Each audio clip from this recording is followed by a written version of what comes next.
इंसान के मरने के बाद जब उसे दफना दिया जाता है तो उसके एक दिन के बाद यानी 24 घंटों के बाद उस मुर्दे की आंतों में एक ऐसे कीड़ों का गिरोह जन्म लेता है। ऐसे कीड़ों का गिरोह अमल में आता है जो उस मुर्दे के पखाने के रास्ते से बाहर निकलता है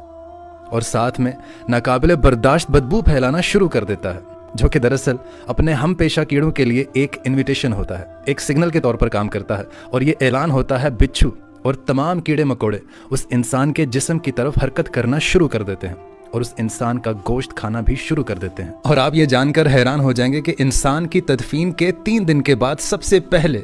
इंसान की नाक की हालत खराब होना शुरू हो जाती है।